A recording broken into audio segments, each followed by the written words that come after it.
Presiden Joko Widodo menegaskan komitmen pemerintah dalam melakukan pembangunan secara merata hingga ke desa. Kami kutip dari situs rri.co.id saat berdialog dengan Kepala Desa Sebanjarnegara di Kabupaten Banjarnegara, Jawa Tengah hari ini, Presiden mengatakan bahwa hal tersebut dapat dilihat dari program dana desa yang telah tersalurkan. Angka 539 triliun rupiah yang disalurkan ke desa sejak 2015 menurut Kepala Negara bukanlah angka yang kecil, terlebih jika dibandingkan dengan anggaran sejumlah pembangunan proyek-proyek lainnya.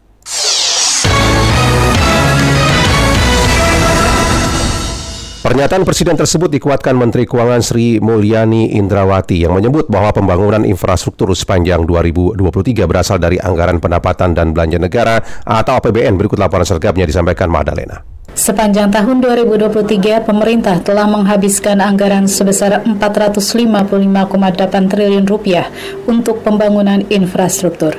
Jumlah tersebut menjadi yang tertinggi dalam 5 tahun pemerintahan Joko Widodo.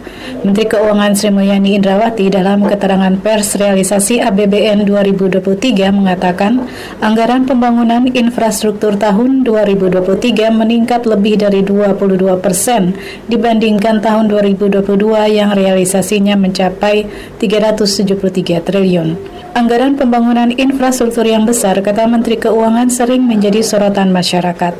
Namun anggaran tersebut realisasinya nyata berupa fasilitas air bersih, bendungan, jaringan irigasi hingga fasilitas pengolahan limbah. Pembangunannya diupayakan merata di berbagai daerah dan dukungan dananya juga menggunakan dana transfer ke daerah. Jadi kalau ngomong pemerataan infra itu ada di mana-mana, dari mulai air bersih, dari jalan, jembatan, irigasi sampai tol dan juga bandara dan pelabuhan. Ada 47 lokasi. Masih ada lagi juga anggaran melalui transfer ke daerah.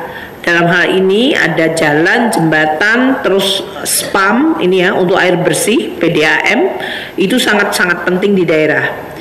Kemudian sistem drainase.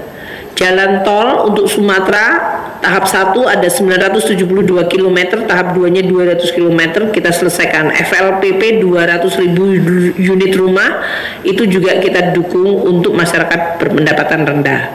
Pembangunan infrastruktur memang menjadi fokus pemerintah untuk mendorong perekonomian terutama di daerah-daerah yang pada akhirnya akan meningkatkan pertumbuhan ekonomi nasional serta meningkatkan kesejahteraan masyarakat. Hal tersebut ditegaskan Presiden Joko Widodo dalam acara silaturahmi para pegiat infrastruktur awal Desember 2023 kemarin. Kita prioritaskan infrastruktur. Kita ingin menumbuhkan titik-titik pertumbuhan ekonomi baru. Dengan infrastruktur baru akan muncul titik-titik pertumbuhan ekonomi baru. Infrastruktur itu juga mempersatukan. Karena ada airport, orang Aceh bisa langsung terbang ke Papua. Dari Papua terbang ke Jawa, dari Jawa bisa terbang ke Kalimantan dan Sulawesi. Fungsinya sekali lagi juga mempersatukan. Pembangunan infrastruktur yang masif sejak tahun 2014 membuat posisi Indonesia dalam Global Competitiveness Index bidang infrastruktur naik peringkat dari 54 ke peringkat 51. Pembangunan infrastruktur masih akan berlanjut di tahun 2024. Dalam APBN 2024, pemerintah telah mengalokasikan anggaran untuk pembangunan infrastruktur sebesar 422,7 triliun. Magdalena Krisnawati, Pro 3, RRI.